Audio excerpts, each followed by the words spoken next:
Welcome back to Harpies in the Trees, where I review horror books with a supernatural focus. So we're gonna do something different for me. I've actually never done this before, which is to compare a book with a film. And this kind of came up because I was scrolling through Netflix and I was just trying to find something to watch, and Devil All the Time popped up. It was a film that I had been planning on watching, even though I was really hesitant to because I loved the book. But I thought this would be a great opportunity to kind of compare and contrast a book and a film. But before we get into that, let's do a few message shout outs and then we will jump right in. This comment comes from the Poppy Z Bright Exquisite Corpse review that I did a few videos ago. R.E. Johnson says, "What I love about Poppy Z Bright is that he allows you to have empathy for the characters. No matter how vile or despicable the character is, he writes about their inner worlds with such intimacy and relatability that you can't help to have a tinge of understanding for them. You get a sense that he cares about his characters no matter how evil they are." And that is the main reason why Poppy Z Bright has kind of come into my library. As you know, I like supernatural stuff. I like haunted houses and things like that. I'm not someone who reads extreme horror. It's just not for me most of the time. But Poppy Z Bright, like Junji Ito, writes these really extreme things with a layer of humanity. For me, it makes it worth the journey. You know, I'm not really into just carnage for carnage's sake. It's just not my thing. I'm not into a lot of torture porn and all that kind of stuff. Not to say that I didn't enjoy the first Saw, because I definitely did. You know, there's always going to be some things that are out of your boundaries that you like. But that is exactly why Poppy Z Bright is in my library. Dip Tanjan, sometimes I get this commenter's name wrong, so I'm sorry if that was wrong, says, "Do you have a complaint against first-person narratives as well, or is it just diary journal entries that bother you?" And he's talking about my complaint with Bottom Feeders, which was that it had some long segments of a diary, and you know, besides it being a diary, which is something I don't like to read, I found it pretty boring. But I love first person. I love reading books in first person. And I actually really love dialogue. It's just like something about when I see the italics pop up, you know, and then there's like 5 or 10 pages of like that you have to get through or something. I don't know, I just have this real physical aversion to it where I'm just kind of like, when it's a journal, when it's a newspaper articles or something, it's like you have to seek out the information that you're looking for in the article or the diary. So you're kind of wading through a lot of superfluous stuff. So I don't know if that's exactly it, but maybe it's it. But I do love first person. I definitely like that. I think I like it better than third person, but you know, I like both.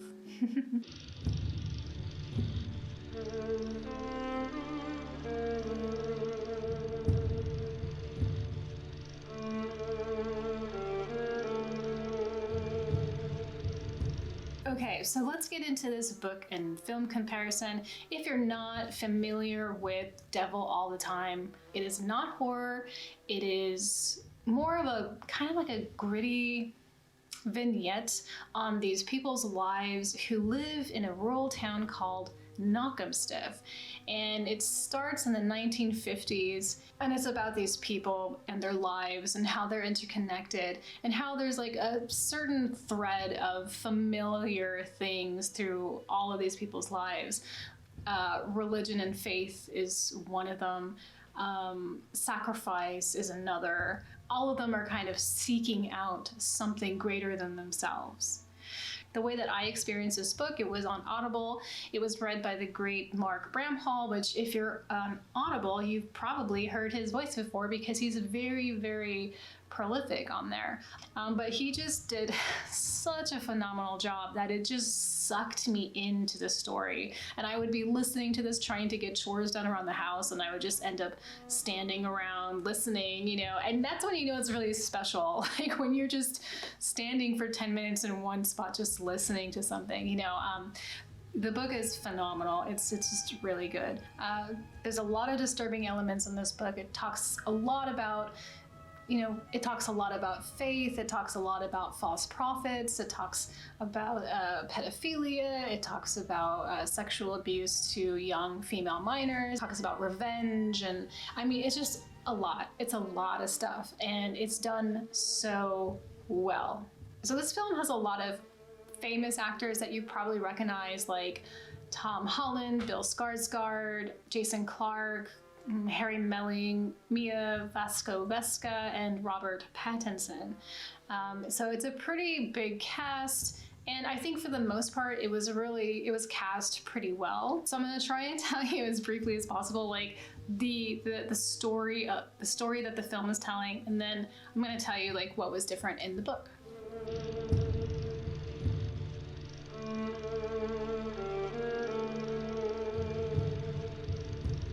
Will comes back from World War II. He was a Marine, and he's coming back to his hometown. We see a flashback for Will. During the war, he comes across a fellow Marine who has been crucified at the cross, who looks completely dead but isn't. And Willard decides the kindest thing to do would be to put him out of his misery, and he does, but it's something that really, really sticks with him. This image, you know, this image of a soldier crucified, it really sticks to his psyche. He stops at a diner, he meets a young woman named Charlotte, and this is gonna be his future wife. He ends up marrying Charlotte, even though his mother really wanted him to marry Helen, who was a nice church girl. But him and Charlotte end up having a baby boy, Arvin, together. By the time that Arvin is 6 years old, Charlotte becomes extremely sick with cancer. Will decides to start praying ferociously to save his wife, but when he sees that this is not really working, he then sacrifices their dog and crucifies it on a cross, and is hoping that the sacrifice would be enough for the Lord to change his mind and keep his wife from dying. This doesn't work, and Charlotte passes away, and Arvin and Will come back from her funeral, where shortly after his father kills himself. So now Arvin is left all alone and doesn't really have anyone. Arvin then goes to live with his grandmother and his uncle and their adopted daughter Lenore, who is actually the child of Helen, the real nice church girl that his mother had wanted Will to marry originally. So we go back in time and we see a day when these two guys come to the church. One is in a wheelchair. They come up to the podium and they start singing and begin preaching. And at a certain point, Roy, who's kind of like the main guy, he walks down the aisle and he dumps a box of spiders all over his head to prove that, you know, he has this trust in the Lord to keep him safe. And Helen just sort of like becomes very enamored by this, and she wants to be with him. And so they end up having a baby together, who is Lenore. But one day Roy and Theo, who's his cousin actually in a wheelchair, who plays the guitar while they're preaching, they take Helen out for a walk in the woods just to spend some time together. But suddenly Roy stabs her in the neck with a sharpened screwdriver and watches her bleed out. He then raises his hands to the sky and he wants God to bring her back. Bring her back. I demand that you bring her back. I know that I am able to ask this of you. But it doesn't happen. And he really felt that God had told him that this would be something that would work, but it didn't.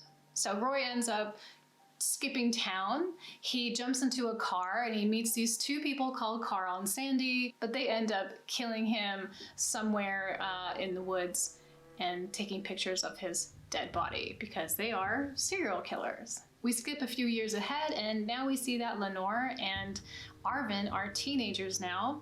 Arvin is 15 years old and his uncle gives him a gift. He gives him a gift that Arvin's father gave to him when he came back from the war, claiming that it was the gun that killed Hitler. He gives this gun to Arvin, and Arvin is extremely touched because he doesn't have anything else to remind him of his father. We see that Lenore is extremely bullied at school, and Arvin is constantly kind of coming to her rescue and protecting her from these bullies. It gets to a point to where he actually attacks them and almost kills all of them. Lenore then becomes enamored with a young preacher, and they end up having sex in a car, and she becomes pregnant, and he denies it, and he tells her that she should get rid of it because if she doesn't, then she's really going to, kill her grandmother with the news of being pregnant. So under this influence of what the preacher has said, she does attempt to kill herself, but at the last moment, she realizes that her grandmother would never be angry or upset with her, and so she changes her mind, but instead accidentally hangs herself and dies.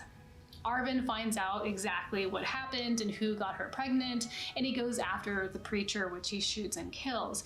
He then takes off, goes to the highway. He's going to have to hitchhike out of town, and he gets into a car with you-know-who, Carl and Sandy. They attempt to do the same tricks that they do with him, but he figures it out. They have a shootout. He kills both of them. He finds the photographs and he keeps one of them, and he takes off. Sandy had a brother who is a police officer, so he finds her and he finds all the negatives and the photos and evidence that they've been, killing these people. And he decides to burn it because he's corrupt, but he needs to find the guy who killed them. And eventually it becomes very clear that it was Arvin. So he tracks Arvin down. Arvin went back home. He wanted to go to the prayer log, and they have a shootout. Arvin shoots the police officer, Bodecker, and he dies. And Arvin places that one incriminating photo in his pocket. He takes off, he goes back to the highway, but this time he gets picked up by a young guy who seems to be pretty cool and chill, and they're gonna head to Cincinnati.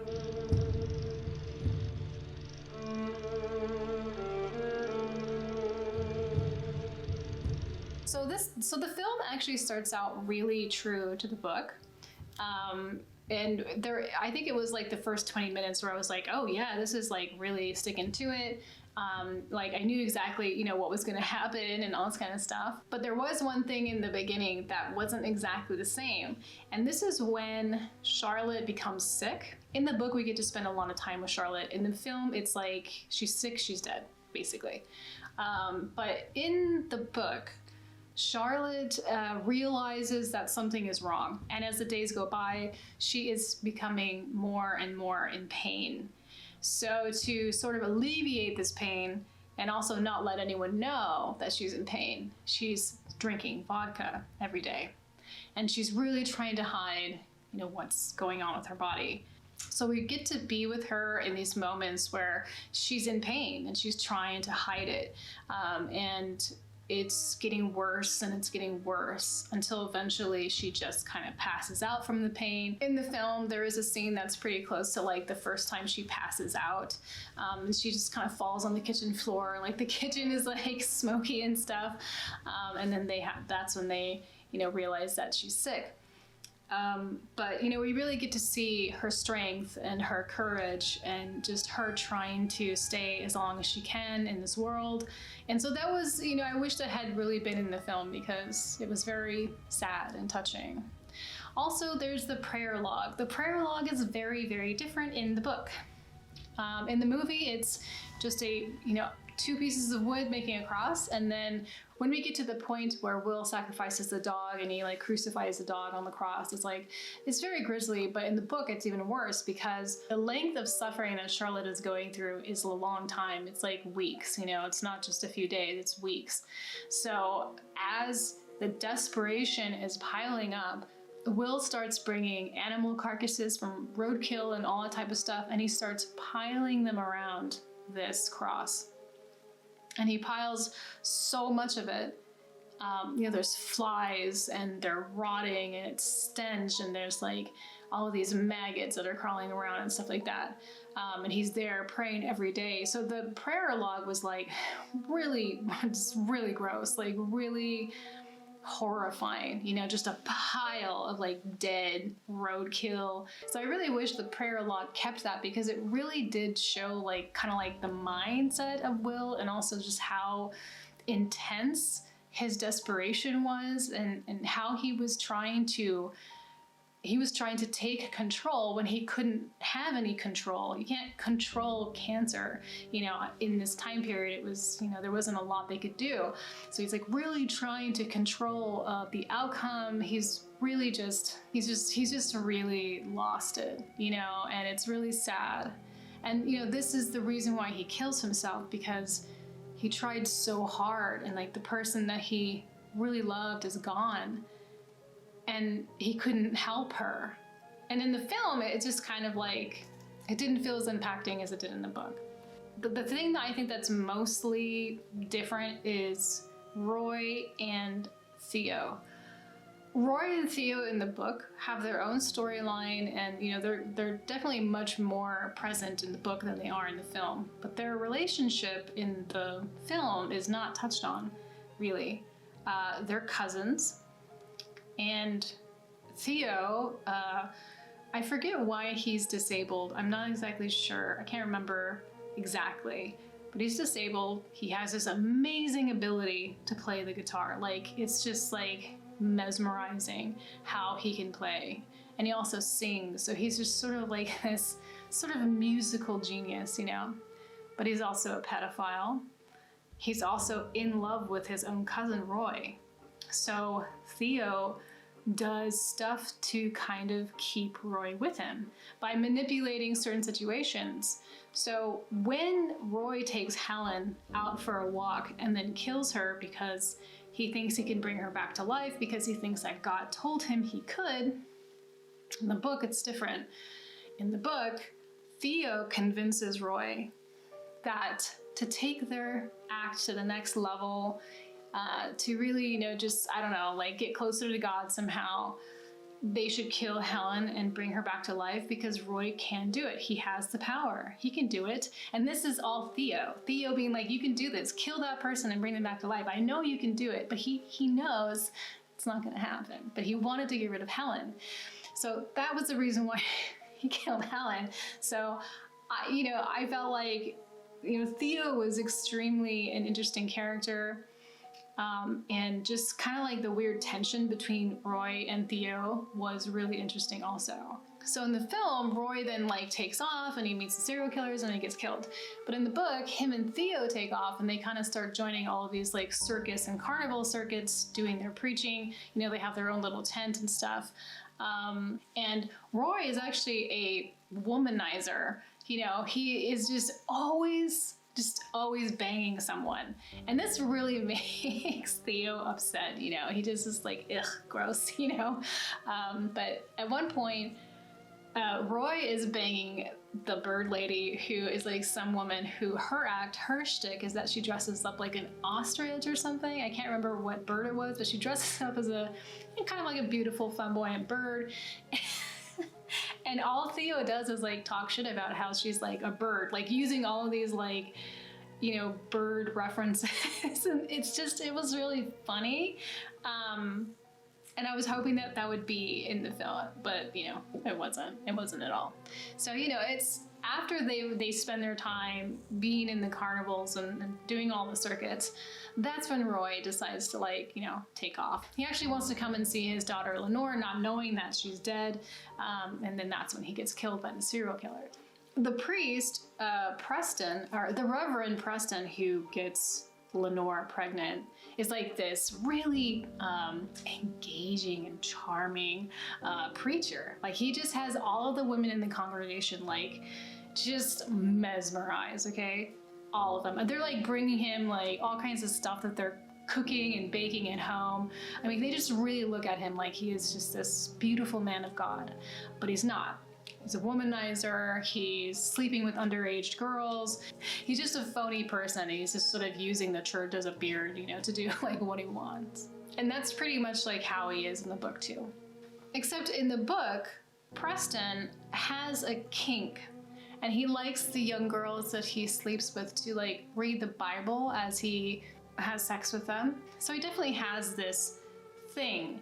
And in the book, I can't really remember if like we figure out where this kink came from, but it's something that is sort of driving him to constantly, you know, have this influx of new girls constantly. Because I think he's like also testing them, you know, like being pleasured, but being required to read out loud. And then if they waver or something, then, you know, he gets all upset about it. It was pretty weird, and they did not touch upon that in the in the film. Will's mother in the movie was like, "Oh, I really wanted you to marry Helen. She's such a nice girl," you know, and Will's already made up his mind that he's like into Charlotte. But in the book, his mother is really angry about it. Like just really angry and just feels like, you know, this is bullshit. You know, like, I made a pact with God and I said that you were gonna marry Helen. You know, she's a little crazy. So that was different also. In the film, we don't spend a lot of time with Carl and Sandy, so we don't really get to know them on an intimate level, which is really unfortunate because they're a really gross couple. But you know, it's kind of fascinating. Sandy in the book is described as almost grotesque. You know, she smokes a lot, so she has like yellow teeth, and she has a lot of nicotine stains on her fingers. She drinks a lot. She's, you know, they're living out of a car and motels most of the time, so obviously she's going to look like that, you know. And she's actually pretty young, but she looks a little older because her lifestyle, you know, she looks worn, she looks tired.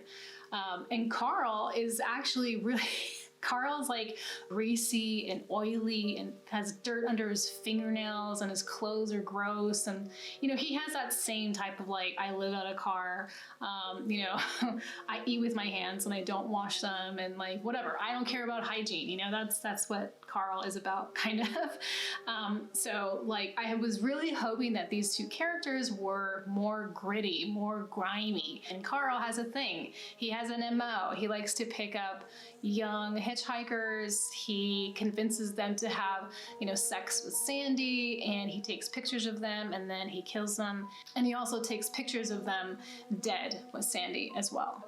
Carl also spends a lot of time looking at his own photographs, you know, just reliving every moment, every single agonizing moment. He's doing that often in the motels that they stay in.